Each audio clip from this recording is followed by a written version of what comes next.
और अब हम बात करेंगे जो हमारा टास्क प्लानिंग है वो किस तरीके से करते हैं हम। ठीक है, टास्क प्लानिंग करने के पहले हमें क्या करना होगा, हमें समझना होगा हमारा जो प्रोजेक्ट है उसमें जो स्कोप या रिक्वायरमेंट्स हैं उनको हम किस तरीके से स्ट्रक्चर करते हैं, सो दैट अगर हम स्ट्रक्चर कर पाएंगे अपने एलिमेंट्स को, अपने रिक्वायरमेंट्स को, तो हम टास्क को एक वेल डिफाइंड मैनर में लिस्ट आउट कर पाएंगे। इसके लिए हम जो टर्मिनोलॉजी यूज़ करते हैं, हम बेसिकली WBS स्ट्रक्चर्स बनाते हैं जिसको हम कहते हैं वर्क ब्रेकडाउन स्ट्रक्चर। अब आपको कोई भी काम करना होगा तो ऐसा नहीं होगा कि वो काम आप वन बाय वन लिस्ट करते जाएंगे अगर, तो it will be hard for you to track, है ना, कि कौन सा काम किस सेगमेंट के अंदर आना है। तो हम इसलिए वर्क ब्रेकडाउन स्ट्रक्चर का इस्तेमाल करते हैं जहां हम एक हायरार्की या एक आउटलाइन बनाते हैं कि सेम डिपार्टमेंट के या सेम टाइप के काम हम एक साथ क्लब करके किस तरीके से लिखते हैं। ठीक है, तो WBS का इस्तेमाल हम करेंगे प्रोजेक्ट के स्कोप को डिफाइन करने के लिए। तो मैं यूजुअली क्या प्रैक्टिस फॉलो करती हूँ कि जो भी हमारे प्रोजेक्ट का नाम है सबसे पहले टास्क नेम में मैं प्रोजेक्ट का नाम लिख देती हूँ, सो दैट वो मेरा टॉप मोस्ट समरी बन जाए। तो for example let's say we are working for one project, मैं एक मानेसर प्रोजेक्ट के लिए काम कर रही हूँ, मानेसर इंटीरियर्स के नाम से मैं लिख लेती हूँ। ठीक है, interior work. So this is going to be my main header. तो जो भी मेरे प्रोजेक्ट का टाइटल है वो मैंने पहला टास्क बना दिया। अब क्योंकि हम टास्क प्लानिंग की बात करने वाले हैं तो प्रोजेक्ट विंडो की जगह हम क्या करेंगे, हम टास्क मेन्यू बार पे आ जाते हैं। अब टास्क रिलेटेड सारे ऑपरेशंस हम इस विंडो में करेंगे। ठीक है, ऑलराइट। तो ये जो सबसे पहला टास्क है ये मेरा पेरेंट टास्क होने वाला है। मेरे सारे सब टास्क इस प्रोजेक्ट के मेन टास्क के साथ मैं असाइन करने वाली हूँ, यानी this is going to be the top node of my work. हम यूजुअली अपने काम को डिफाइन करते हैं, ब्रेक डाउन करते हैं और हम उस फॉर्म में टास्क सब टास्क के फॉर्म में प्लानिंग स्टार्ट करते हैं। तो जो टॉप मोस्ट हेडर होगा, जो टॉप मोस्ट वैल्यू होगी, टॉप मोस्ट नोड होगा, वो मेरा ये एक्ट करेगा। अब जब भी हम कोई टास्क की बात करते हैं, will double click on that, हम टास्क पे डबल क्लिक करेंगे तो हमें टास्क इन्फॉर्मेशन विंडो खुल के आता है। ठीक है, तो सबसे पहले जनरल की बात करें तो जनरल में हमारे इस टास्क का नाम क्या होने वाला है, नेम में वो आ रहा है प्रॉपर्टी, कितने ड्यूरेशन, कितने दिन का ये टास्क होने वाला है, यहाँ ड्यूरेशन आएगा, कब से स्टार्ट होना है, कब से फिनिश होना है, ये डेट्स हमारे पास आते हैं। क्या हमें ये जो टास्क हम बना रहे हैं ये टाइमलाइन में दिखाना है, अभी हमारे टाइमलाइन में कोई टास्क नहीं है तो हम यहाँ से टाइमलाइन में डिस्प्ले भी करा सकते हैं, इसको नहीं चाहिए तो हम नहीं दिखाएंगे टाइमलाइन में। ठीक है, शेड्यूलिंग मोड क्या है, क्योंकि डिफॉल्ट ऑटो शेड्यूल लगा दिया था तो ऑटो शेड्यूल है। ठीक है, अभी क्योंकि ये मेरे काम का मेन कैटेगरी है तो हमने क्या किया, इसको टॉप मोस्ट रखा है।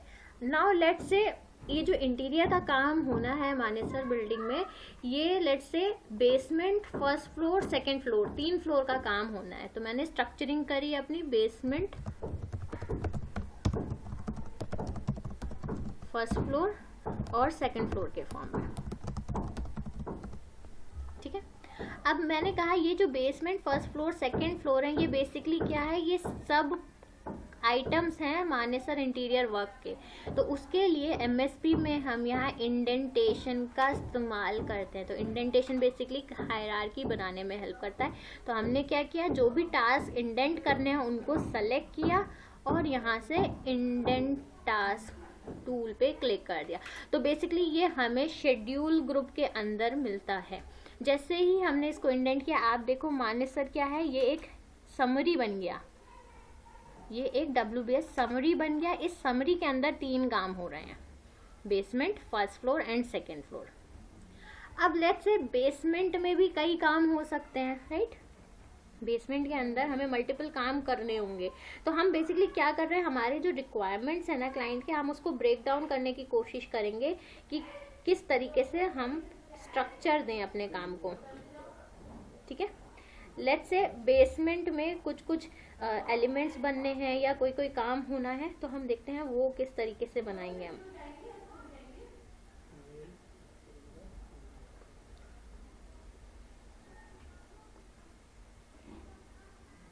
लेट्स से बेसमेंट में पहले प्लास्टर करना है हमें, तो हमें क्या करना पड़ेगा, इन दो एलिमेंट्स के बीच में टास्क ऐड करना है। तो हम क्या कर सकते हैं, जैसे हम एक्सेल में करते हैं राइट क्लिक इंसर्ट टास्क, या फिर यहाँ से जाके इंसर्ट टास्क भी कर सकते हैं।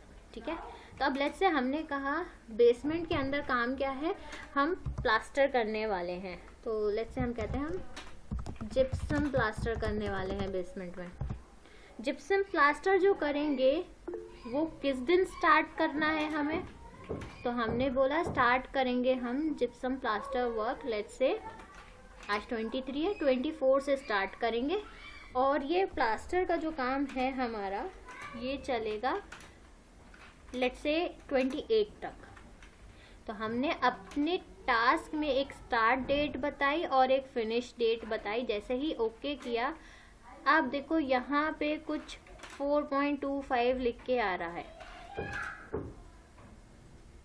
अब ये होल नंबर क्यों नहीं आया, हो सकता है हमने कैलेंडर डिफाइन करने में कुछ गड़बड़ करी हो। अगर हम प्रोजेक्ट इन्फॉर्मेशन में देखें तो हम मानेसर प्रोजेक्ट कैलेंडर की बात कर रहे हैं, और हमारा टास्क टाइप क्या है ये और देख लेते हैं। अगर हम यहाँ से बोलें हमें अपने टास्क में 4 दिन चाहिए हैं, तो आप देखो 4 दिन सेट हो गए, यानी 24 से लेके 28 को फिनिश होगा, और टोटल ड्यूरेशन है इस काम के लिए 4 डेज। ठीक है, जिप्सम के अलावा क्या काम है, लेट्स से हमें कुछ स्क्रीडिंग का काम भी करना है, तो हमने एक दे दिया स्क्रीडिंग वर्क, और हम कहते हैं स्क्रीडिंग का काम जो है हमारा वो 4 डेज वो भी 4 डेज का ही है लेट्स से। तो यहाँ ड्यूरेशन हम कितने भी डेज का दे सकते हैं। ठीक है, बाय डिफ़ॉल्ट जब हमने कोई रिलेशन नहीं बनाया तो ये 23rd से स्टार्ट कर रहे हैं। हम कह रहे हैं हम 23rd से नहीं, स्क्रीडिंग के काम को हम शुरू करेंगे मंडे से। ठीक है, तो ऑटोमेटिकली मंडे स्टार्ट डेट रख के ड्यूरेशन 4 डेज लेते हुए इसने बोला 30 जैन को आपका स्क्रीडिंग का काम कंप्लीट होगा। ठीक है, अब क्या करा इस तरीके से, अब हमने क्या बोला, हमने कहा ये जो 2 आइटम हैं ये बेसिकली बेसमेंट के आइटम्स हैं, तो हमें क्या करना पड़ेगा, टास्क में जाके दोबारा से इंडेंट किया और हमने बोला now basement is also a summary task. Basement के अंदर हम ये 2 काम कर रहे हैं। ठीक है, इस तरीके से हम 1 by 1 टास्क को ऐड करते हैं डिपेंडिंग अपॉन द स्ट्रक्चर। अब लेट्स से यही दोनों टास्क जो हैं हमें फर्स्ट फ्लोर पे भी करने हैं, हम उस सेकंड फ्लोर पे भी करने हैं, तो हम क्या करेंगे 1 by 1 जाके इसको पेस्ट कर देंगे। हमने पेस्ट कर दिया। अभी क्या है, स्ट्रक्चरिंग नहीं आई, तो हमने क्या किया, फर्स्ट फ्लोर में सब नोड बनाना है, दोनों सेलेक्ट किया, इंडेंट कर दिया। तो जैसे ही हम इंडेंट करते जा रहे हैं, आप देखो ये जो आउटलाइन टास्क बनते जा रहे हैं ये हाईलाइट होते जा रहे हैं, बोल्ड कलर से आइडेंटिफाई हो रहे हैं। अब लेट्स से फर्स्ट फ्लोर का काम कब स्टार्ट करना है, हमने बोला फर्स्ट फ्लोर का जो हमारा प्लानिंग है उस हिसाब से हम फर्स्ट को स्टार्ट करेंगे। फर्स्ट से 4 डेज का टास्क है, 5th तक चलेगा। स्क्रीडिंग का काम कब शुरू करेंगे, तो हमने बोला ये हम शुरू करेंगे 4th से। तो आप देखो जैसे जैसे हम यहाँ टास्क बनाते जा रहे हैं, डिफाइन करते जा रहे हैं, वैसे वैसे आपको यहाँ गैंट चार्ट में भी टास्क दिखते जा रहे हैं, उस विंडो में आपको टास्क देखने को मिल रहे हैं। यानी अगर हम जिप्सम प्लास्टर की बात करें बेसमेंट के, तो आप देखो ये यहाँ फ्राइडे से स्टार्ट होगा। फ्राइडे डेट क्या है, 24 से स्टार्ट होगा और 28 तक ये काम चलने वाला है। किसी भी टास्क पे आप हॉवर करोगे तो उस टास्क का डिटेल आपको गैंट चार्ट पे भी दिख जाएगा। ये वही डिटेल है जो हम यहाँ फिल कर रहे हैं। ठीक है, सेम पैटर्न पे हम नेक्स्ट टास्क को भी सब टास्क बना देते हैं। तो अब आप देखो हमारे पास ये हमारा मेन प्रोजेक्ट है मानेसर इंटीरियर वर्क। ये कितना टाइम लाइन्स चल रहा है वो दिखा रहा है हमारा ये समरी आउटलाइन। नेक्स्ट हम बेसमेंट, नेक्स्ट लेवल आउटलाइन की बात करें तो ये नेक्स्ट लेवल आउटलाइन है जिसमें बेसमेंट है, वो पूरा समरी बता रहा है कि यहाँ बेसमेंट का काम स्टार्ट होगा और इस पर्टिकुलर दिन बेसमेंट का काम कंप्लीट होगा। सिमिलरली फर्स्ट फ्लोर का काम, सेकंड फ्लोर का काम। अब हमने यहाँ सेकंड फ्लोर का डेज हम दे देते हैं, हम कहते हैं सेकंड फ्लोर हम 6 Feb से स्टार्ट करेंगे और उसका स्क्रीडिंग का जो काम है वो भी 6 से करेंगे, ठीक है। अब जैसे ही हम ये मॉडिफिकेशंस हमने डेट्स में किए, आप देखो ओवरऑल मानेसर का जो काम है वो यहाँ इसके बेसिस पे डिफाइन हो गया कि 15 दिन का काम चल रहा है, ठीक है। अभी हमने कोई टास्क में रिलेशनशिप्स नहीं बनाए, हम बात करेंगे कि रिलेशनशिप्स कैसे बनाते हैं, रिलेशनशिप्स का मतलब क्या होता है। तो अभी हमने सिंपल क्या देखा कि अगर हमें अपने टास्क को MSP में प्लान करना है तो कैसे लिस्ट डाउन करेंगे, ठीक है। ड्यूरेशन सेट करना, स्टार्ट और फिनिश डेट सेट करना, ये हम as per hour basic initial plan करते हैं। इतना क्लियर है?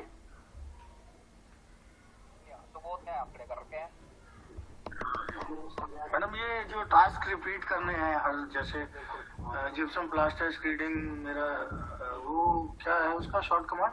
हमने कॉपी किया और पेस्ट किया, Ctrl+C कॉपी, या राइट क्लिक करके भी कॉपी कर सकते हैं जस्ट लाइक एक्सेल। अब जहाँ पेस्ट करना है, let's say I want to paste it up in here, तो आप देखो जब भी हम पेस्ट करेंगे बाय डिफॉल्ट उसके ऊपर पेस्ट होता है, तो इसलिए हम क्या करते हैं, हम हमेशा एलिमेंट, जैसे let's say I want to include it in line number 7, तो मैं लाइन नंबर 8 पे कर्सर रखती हूँ और पेस्ट करती हूँ, ठीक है। तो कई बार क्या होता है, क्योंकि हम जब प्लानिंग कर रहे हैं, हम स्ट्रक्चरिंग ऐसे कर रहे हैं कि जो हमारे इंटीरियर का काम, मोस्ट ऑफ द काम जो बेसमेंट में होना है, सेम काम हमारा फर्स्ट फ्लोर में भी होगा, सेम काम second floor and so on, repeat हो रहा होगा। तो हम क्या कर सकते हैं, यहाँ कॉपी पेस्ट का इस्तेमाल करके हमने बेसमेंट के लिए प्लान पूरा बना लिया अच्छे से, हमने फर्स्ट फ्लोर का एलिमेंट बना के उसी को पेस्ट कर दिया। बस हमें चेंजेस क्या करने होंगे, हमें अपने ड्यूरेशन स्टार्ट डेट्स में चेंजेस करने होंगे, क्योंकि ऑब्वियस सी बात है सारे काम हम एक टाइम पे स्टार्ट नहीं करेंगे, ठीक है। ऑलराइट, तो आई गेस आप सभी लोगों के पास अपने प्रोजेक्ट्स एक्सेल या गूगल शीट पे मौजूद होंगे। So I want you guys to start at least इतना कि टास्क का स्ट्रक्चर आप MSP पे बनाएं। अभी ये कंप्लीट नहीं हुआ है क्योंकि अभी हमने रिलेशनशिप्स नहीं डिफाइन करे, हमने प्रेडिसेसर्स नहीं डिफाइन करे, बट हमने क्या देखा, बेसिक कैलेंडर बनाना, प्रोजेक्ट के साथ कैलेंडर टैग करना एंड हमारा टास्क का स्ट्रक्चर बनाना कैसे जाता है, ठीक है। तो आई वांट एवरीवन कि एटलीस्ट आप स्ट्रक्चर बनाना स्टार्ट करें, एंड नेक्स्ट सेशन में जब आप आएंगे तो आई वांट आपके प्रोजेक्ट का स्ट्रक्चर आप लोगों के पास प्रोजेक्ट फाइल्स में होना चाहिए, क्योंकि हम इसके आगे रिलेशनशिप्स डिफाइन करना, प्रेडिसेसर सक्सेसर कैसे बनाते हैं, वो क्या होता है, इसकी बात करने वाले हैं।